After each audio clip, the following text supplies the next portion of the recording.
말씀의 제목은 진리를 위하여 미움 받을 용기라는 제목입니다.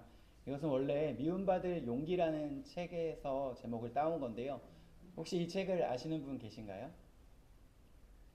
네, 읽어보시지는 않으셨더라도 제목쯤은 들어보셨을 거예요. 이 책이 나온 지는 한 10년이 훌쩍 넘었는데요.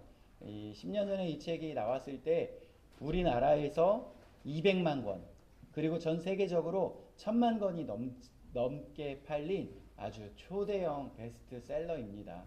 요 정도 되는 책을 우리가 또 제목 정도는 알아야 어디 가서 또 이야기할 때 조금 아는 척 할 수 있지 않겠습니까?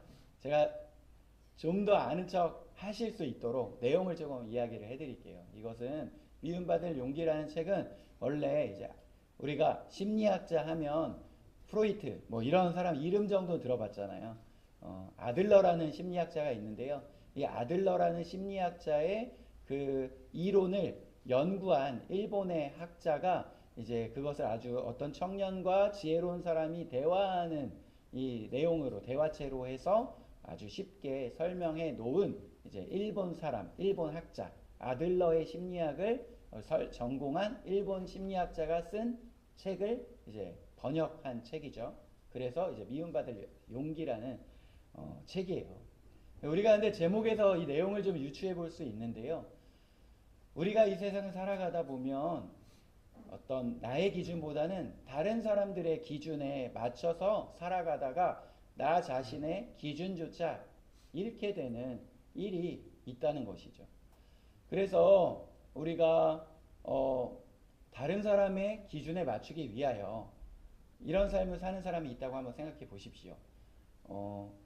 가장이 있는데 자기 자녀들을 교육시키고 먹여 살려야 하는데 다른 사람들에게 너무나도 잘 보이고 싶어가지고 나가가지고 뭐 술 한잔하고 밥 한 끼 먹을 때 내가 살게 내가 살게 내가 살게 돌아다니면서 돈 다 내고 다니다가 집에서는 돈이 없어가지고 자기 자식 교육시킬 돈이 없다고 생각해 보십시오. 기준을 잃어버린 사람들의 삶이 그렇다는 거예요. 그런데 이것이 다른 사람들에게 잘 보이기 위하여 모든 사람들에게 미움받지 않고 모든 사람들에게 사랑받기 위하여 어느 순간 내 자신을 잃고 다른 사람들에게 다 맞추려고 하는 현대인의 모습이라는 것이죠. 그것은 무엇입니까?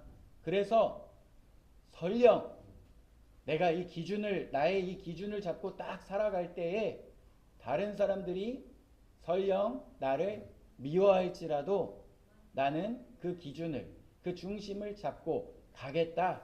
뭐 이 정도 제목으로 우리가 받아들이면 될 것 같아요. 미움 받을 용기. 이런 용기가 있으십니까? 나는 그래도 다른 사람들에게 모든 사람들에게 잘 보여야 돼. 모든 사람들에게 인정받아야 돼. 모든 사람에게 사랑받아야 돼. 이게 되게 좋은 얘기 같지만 이게 되게 불가능한 이야기입니다. 그리고 어느 순간 자기 자신을 잃게 된다는 거예요. 그래서 설령 미움 받을지라도 나는 내 중심을 갖고 가겠다. 뭐 이런 이야기인데 그러기 위해서 우리가 조심해야 할 것은 그래 나는 다른 사람들이 날 미워해도 상관없어. 내 중심 가지고 살 거야 하면서 또 내 마음대로 살아간다면 그 사람은 뭐예요? 무법자라고 들어봤어요? 무법자. 난 내가 법이야 하면서 내 생각대로 내 뜻대로만 고집하며 살아가게 되다 보면 또 그것은 무법자가 된다는 것이죠. 어디 공동체에나 그러한 중심을 갖고 살아가는 것이 그래서 필요하다는 것입니다. 그렇다면 우리는 설령 다른 사람이 나를 미워할지라도 가지고 가야 되는 용기를 갖고 선택해야 되는 그 중심이 무엇이겠습니까? 이 아들러의 심리학에서 미움받을 용기에서는 다 이야기하지 않지만 우리는 하나님을 믿고 하나님을 의지하며 살아가는 사람들이기 때문에 이 말씀이 하나님의 말씀이 하나님께서 기뻐하시는 그 뜻이 우리의 삶의 중심이 되어져야 한다는 거예요. 그래서 이것을 선택하고 살아갈 때에는 설령 다른 사람의 인정, 다른 사람들의 미움을 받게 되더라도 나는 그 길을 선택하겠다 하는 용기가 있어야 한다는 것이죠. 그래서 그 중심이 필요하다는 것입니다. 그 백종원의 골목식당이라는 프로그램, 지금도 있는지 모르겠는데 예전에 그 프로그램이 있었는데, 이 골목에서 장사를 하는 그 가게마다 잘하고 있는지 위생 상태, 그리고 뭐 친절, 그리고 또 맛, 이런 것들 잘하고 있는지 또 이 백종원 대표가 가서 살펴보고 또 조언을 해주는 그런 프로그램이 있었어요. 그런데 이 프로그램을 통해서 이렇게 하십시오, 저렇게 하십시오, 이렇게 하십시오, 이렇게 하면 성공할 수 있습니다, 이렇게 이야기를 하고 또 그 고객들의 이야기에 잘 맞춰야 된다고 이야기하지만, 거기에서 한 가지 중요한 그 내용이 있었는데 무엇이냐면요, 이 식당 사장님에게 어느 날 한 사람이 이야기하는 거예요. 아, 오늘 음식이 너무 짭니다. 그러면 그 이야기 듣고 이 사장님이 음식을 소금을 덜 넣고 만들면 어떻게 될까요? 그러면 그렇게 만들었는데 아침에 어떤 손님이 와가지고 밥 먹으면서 짭니다 라고 이야기해서 소금을 덜 넣었는데 저녁 시간에 어떤 사람은 와가지고 너무 싱거운데요? 이렇게 하면 어떻게 해야 돼요? 식당이라는 것이요, 짭니다 라고 얘기하는 세 사람이 있을지라도 자기가 맛이 자기 입맛에 맞기 때문에 묵묵히 먹고 아무 말 없이 나가는 10명이 있다는 거예요. 그런데 그렇게 막 이야기하는 그 세 사람에게 기준을 맞추다 보면, 그래서 짭니다, 뭐 싱겁습니다 이렇게 이야기하는 소수의 사람들의 그 이야기에 맞추다 보면 이 아무 말 없이 입맛에 맞아서 먹던 그 10명은 어떻게 해요? 아무 말 없이 그 10명이 조용히 다른 식당 간다는 거예요. 그렇기 때문에 식당도, 어떤 공동체도, 교회도 마찬가지예요. 큰 목소리를 내면서 여론을 이끌려고 하는 사람들이 있다 할지라도 그 목소리에 좌지우지하면 안 된다는 거예요. 무슨 말입니까? 그러면 나는 아무 이야기도 듣지 않겠어, 이런 이야기가 아니라 어떠한 이야기 가운데에서도 그 식당 사장이, 그리고 그 교회의 목회자가 분명한 중심을, 분명한 기준을 갖고 살아가야 한다는 거예요. 아니면 그 기준이 다 다른 사람에게 맞춰진다는 거예요. 그러면 이 사람이 이렇게 이야기하면 이렇게 쫓아가고, 저 사람이 저렇게 하면 저기로 쫓아가게 되어진다는 거예요. 우리 교회는 그런 분들이 한 분도 안 계시지만 또 다른 교회에 그런 일들이 있다는 거예요. 저를 딱 보시면 젊은 목회자라고 생각하지만 저도 50이 얼마 남지 않았습니다. 오해하실까봐 말씀드리자면 흰머리가 많아요. 저 3달에 한 번씩 염색을 하고 있습니다. 염색을 저도 안 하면 금방 백발이 될 것 같아요. 부교역자 생활을 20년 넘게 하면서 수많은 교회들을 보았는데 그 교회 안에 별의별 사람들이 다 있더라는 거예요. 내가 헌금을 얼마 하니, 내가 이 교회에서 몇십 년을 헌신했으니, 우리 온 가족이 이 교회 다니고 있으니 내 이야기를 들어줘야 한다 라면서 큰 목소리를 내는 사람들이 있어요. 물론 성도들의 의견, 성도들의 이야기에 존중하고 그것을 주의 깊게 들어야 하겠지만, 그 목소리를 내는 사람의 이야기에 따라가다 보면 아무 말도 하지 않고 묵묵하게 예배드리고 있는 10명이 있다는 거예요. 그렇기 때문에 중심을 잡고 가야 한다는 것입니다. 이거에 휩싸이다 보면 이것도 아니고 저것도 아니게 된다는 거예요. 그렇다면 설령 미움을 받게 될지라도 우리가 용기를 내서 선택해야 하는 그 중심이 무엇이어야 하겠습니까? 하나님의 말씀, 하나님께서 기뻐하시는 것이 무엇이냐, 항상 이것이 돼야 한다는 거예요. 우리가 집에서도 우리 자녀들이 엄마, 저는 오늘 저녁 치킨 먹고 싶어요. 그럼 한 번 정도 치킨을 먹여줄 수 있겠죠. 그런데 이 아이가 저는 내일 아침에도 치킨을 먹고 싶어요. 또 점심에도 치킨 먹고 싶어요. 저녁에도 치킨 먹고 싶어요. 그러면 치킨 안 주면 우리 아이가 나를 미워할지도 몰라 하면서 하루 3끼 계속 치킨 주는 그런 부모가 있습니까? 그렇게 되면 아이의 건강이 해치는 거예요. 그렇기 때문에 부모가 중심을 잡고 치킨은 일주일에 한 번도 너무 많죠?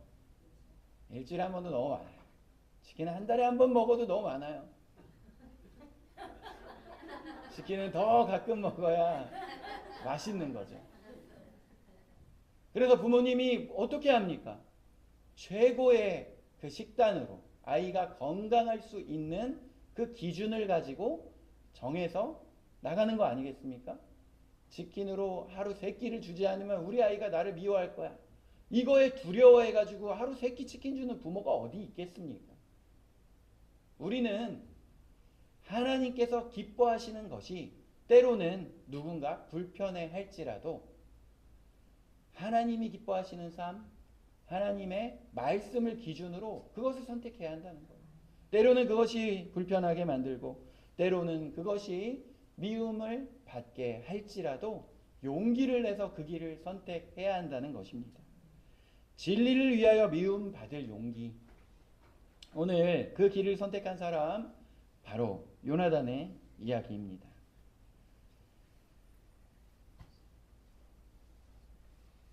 오늘 조용한 식탁, 그러나 폭풍 전야가 예비되어 있어요.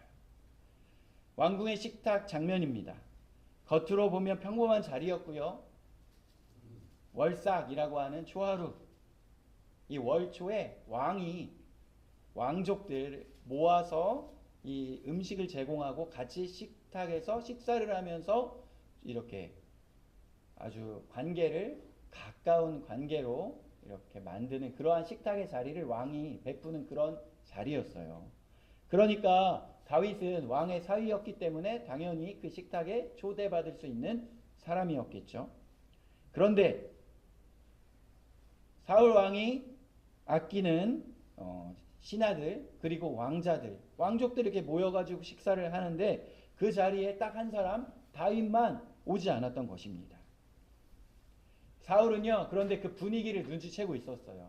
내가 요즘에 다윗을 눈에 가시처럼 여기고 죽이려고 하니까 다윗이 이 자리를 피했구나. 일부러 오지 않았구나. 라는 것을 눈치채고 있었습니다. 그래서 첫날은 참고 넘어갔어요. 말씀에서는 또 정령이 부정한가 보다 라고 이야기를 하는데 우리가 성경에서 보면 레위기나 여러 이 정결 예식에 대해서 나오잖아요. 그래가지고 병을 갖게 되고 부정하다고 이야기한 사람은 아예 진 밖에 나가서 살게 되고 그 다음에 또 부분적으로 부정한 사람들, 병에 걸린 것은 아니지만 뭐 피가 묻었다거나 또 이제 시신을 가까이 했다거나 뭐 그랬었던 일이 있었던 사람들은 정해진 기간 동안 정결 예식을 하게 되면 정결하게 되어진다는 이스라엘의 정결 예식의 법들이 있었습니다. 그래서 이 왕이 초대하는 자리였지만 내가 부정하여졌고 정결하게 되어지는 그 시간이 필요하다고 하면 그 자리에 나오지 않을 수가 있었던 것이죠. 해서 첫날은 다윗이 그저 이렇게 핑계를 대는 거예요. 부정해서 못 나왔겠지 하고 이렇게 넘어갔습니다. 하지만 그 식사의 자리가 다음 날도 계속 되었으니 그 날도 오지 않았던 거예요. 그러니까 이 다윗이 식사 자리에 나오지 않은 것에 대해서 사울 왕이 못마땅해 하자 요나단이 다윗의 편에 서서 변호를 하는 것입니다. 다윗이 가족 제사가 있어서 다녀오라고 제가 이야기를 했습니다. 이렇게 이야기를 한 거예요. 이렇게 이야기하자 사울이 분노가 폭발하였어요. 왜 그랬을까요? 사울은 그대로 왕의 자리를 차지하고 있었으면 그 왕의 자리를 물려받을 사람이 누구였죠? 요나단이었어요. 요나단이 그 왕의 자리를 그대로 물려받을 사람이었어요. 하지만 그 왕의 자리를 가장 위협하는 사람이 바로 다윗이었어요. 그러자 사울이 다윗의 목숨을 노릴 때에 이 사울의 편에 서서 사울을 제일 도와주고 다윗을 제거하기 위한 작전에 가장 앞장서야 될 사람이 누구예요? 사울이 생각할 땐 요나단이었어요. 사울만큼 자신의 왕의 자리를 위협하는 그 위기감을 느낄 사람이 바로 요나단이었다는 것입니다. 그런데 이 요나단이 다윗의 편에 서서 그가 왕의 분노를 사게 될 상황에 처해 있으니까 그를 대신하여 변명해주고 핑곗거리를 만들어주는 요나단의 모습을 보니 이 사울이 얼마나 답답했겠습니까? 야, 너는 속이 있냐 없냐? 지금 너가 차지해야 될 왕의 자리를 다윗이 다 가져가게 생겼는데 너는 지금 속이 있는 거냐 없는 거냐? 요나단을 볼 때에 너무나도 답답했던 것입니다. 그래서 사울은 요나단에게 이렇게 이야기를 해요. 네가 다윗을 살려두는 한 너도 네 나라의 왕위도 안전하지 못하다. 그러면서 뭐라고까지 이야기합니까? 이 패역 무도한 여자의 아들아. 아버지가 아들에게 이야기하는 것 치고는 너무나도 심한 분노와 모욕의 이야기였어요. 이 정도로 왕이 다윗을 미워하고 있고 그리고 다윗을 향한 분노가 차 있다는 것을 알게 되면 보통 어떻게 합니까? 태세 전환을 해요. 조선시대에서도 왕이 어떤 신하를 벌하기로 마음을 딱 먹었는데 그 앞에서 아니 되옵니다. 살려주셔야 합니다.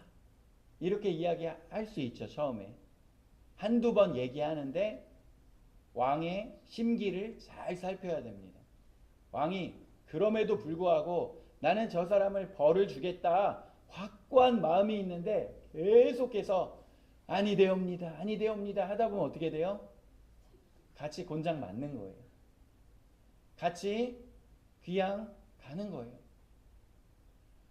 귀양에서 곤장에서 멈추지 않을 수도 있어요. 왕의 한마디면 그 생명을 보존하지 못할 수도 있다는 것입니다. 요나단이 그러한 상황 가운데 있었던 거예요. 처음에는 다윗 편을 들어줄 수 있겠죠. 왜냐하면 이스라엘에서 가장 훌륭한 장군이었고 또 왕의 사위 아닙니까? 같은 친족 아니겠습니까? 그러니까 처음 한두 번은 편들어 줄 수 있어요. 하지만 다윗을 향하여 창을 던지고 다윗을 편들어 준다고 해서 이 패역 무도한 여인의 자식아 라고 자기한테 이야기하는 것까지 보게 되면 분위기 파악을 해야 하는 것이에요. 와, 우리 아버지가 이 나라의 왕이 다윗이라는 이 사람을 반드시 죽이려고 마음 먹었구나. 흔들리지 않겠구나. 이 정도 분위기 파악을 하면 왕의 심기를 깨달았으면 태세 전환해야 됩니다. 네, 생각해 보니까 아버지 말씀 맞습니다. 이 다윗이 정신 못 차리고 인기 좀 얻었다고 왕이 초대하는 이 자리에 이틀 연속 안 오고 이 다윗이 정말 징계 받아야 마땅합니다. 태세 전환을 해야 하는 때였어요. 하지만 요나단의 선택은 어떠했습니까? 요나단은 여기서 물러서지 않는 거예요. 그러면서 이렇게 이야기를 합니다.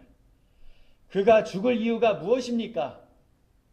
그가 무슨 잘못을 했습니까?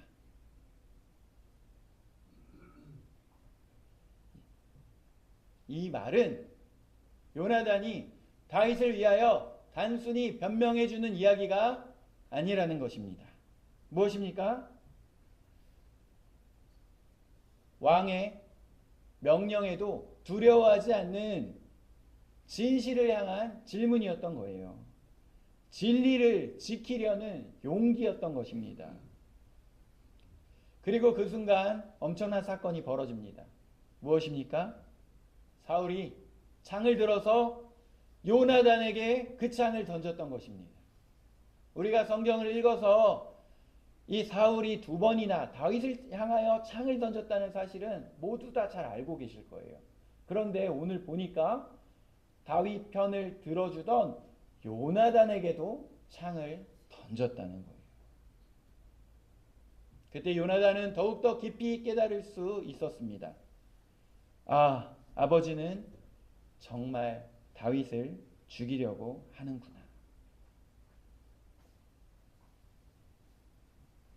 여기서 요나단은 자신의 마음을 바꿀 수 있었을 것입니다. 자기 자신에게 안전한 선택, 모든 권력을 가지고 있는 자신의 아버지, 한 나라의 왕이었던 사울 왕에게 미움받지 않을 수 있는 방법. 여기서 요나단이요, 적극적으로 다윗을 죽이려고 앞장서지 않아도 돼요. 무슨 말이냐 하면 소극적으로 그냥 가만히 있으면 돼요. 그냥 아버지 말리지 않고 아무 말도 하지 않고 그냥 있으면 된다는 것입니다. 아버지를 부추길 필요도 없고 아버지를 말릴 필요도 없이 그대로 내버려 두면 되는 상황이었다는 거예요. 모르는 척 가만히 있으면 아버지가 자신의 생각대로 다윗을 처단하고 왕의 자리는 자연스럽게 자기에게 온다는 거예요. 다윗과 거리를 두기만 하면 자신의 왕위가 보장되는 상황이었다는 것입니다. 그런데 오늘 요나단은 왜 자신의 생명까지도 위험한 상황, 그리고 다윗의 편을 들어주면서 다윗이 왕이 되면 자신은 왕이 될 수 없는 그 상황, 그 가운데서도 왜 이렇게 위험한 선택을 했을까요? 왜 그랬을까요? 파워 바이블 6독, 7독 여러 번 읽었던 우리 친구들, 요나단이 왜 그렇게 다윗을 보호해주고 왜 이렇게 다윗 편을 들어줬을까요? 예, 예찬이가 또 요즘에 퀴즈 되게 잘 맞추고 있는데, 조금 맞아요. 예. 요나단하고 다윗이 우정이 있었잖아요. 굉장히 아름다운 우정이었잖아요. 그런데 우정만으로 다 됩니까? 우리 여기에서 같이 교회에 막 몇십 년씩 다니고 다 우정이 있으시잖아요. 그런데 도와주는데, 그리고 참는데, 또 사랑해주는데 뭐가 있어요? 한계가 있어요. 한계. 여기에서 저는 포항주안교회 모든 성도들 너무 사랑하기 때문에 제가 여기 있는 분들 빚도 다 갚아주겠습니다 하면서 막 5억 10억 다 불러보세요 막 이런 분들 계세요? 그렇게 하지 않는다고 해서 사랑이 부족하다고 누가 얘기합니까? 그렇지 않아요. 모든 것에 한계가 있기 때문이에요. 요나단이 다윗을 도와주는 것은요, 요나단이 다윗을 보호해주는 것은요, 우정 때문만은 아니었다는 거예요.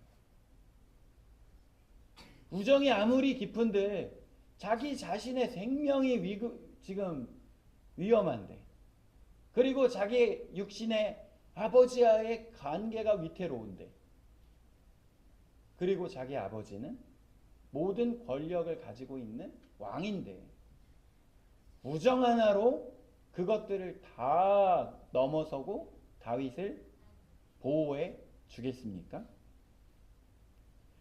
단순히 다윗과 우정 때문에, 아니면 요나단이 너무나도 정의로운 성격이어서 그랬던 것은 아니었다는 거예요.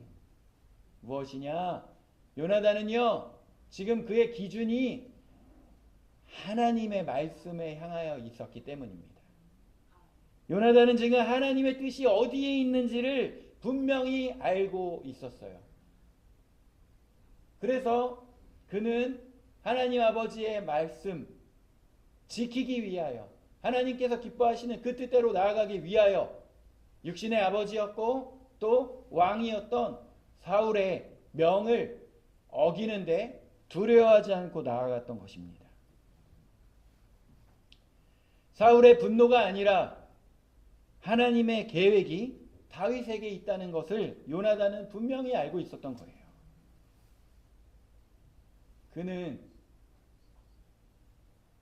요나단은 미움받을 용기가 있었던 사람입니다. 그러나 그 미움받을 용기의 기준이 나가 아니라 바로 하나님의 말씀이었던 것입니다.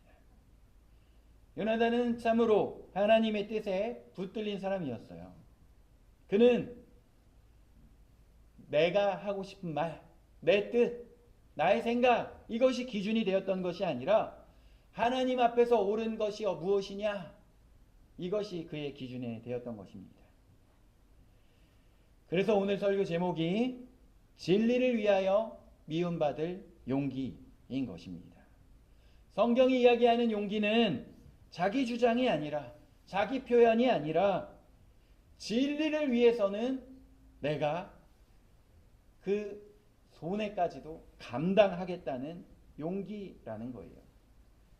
요나단은 그것을 위하여 침묵하지 않는 신앙을 선택했던 것입니다. 사랑하는 성도 여러분, 요나단의 가장 위대한 점은 바로 그것이었어요. 침묵하지 않았다는 것입니다.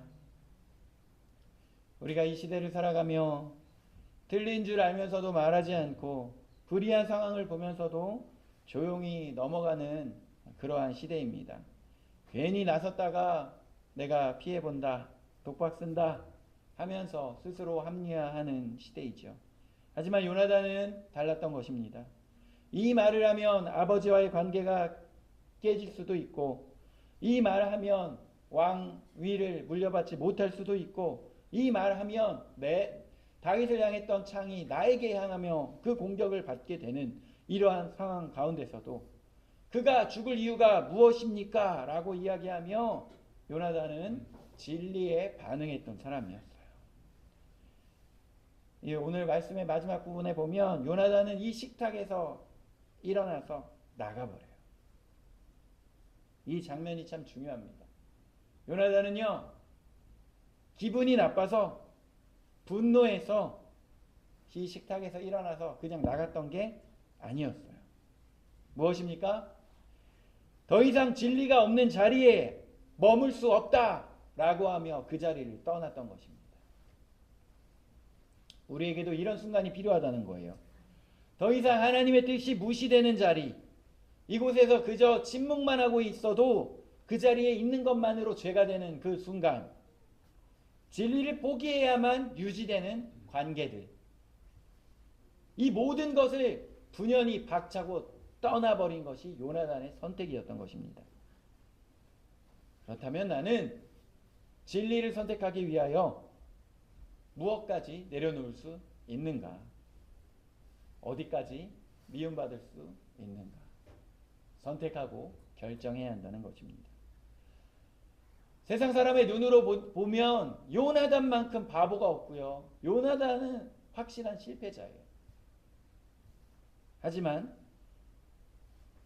성경은 요나단을 실패자로 기록하고 있지 않습니다.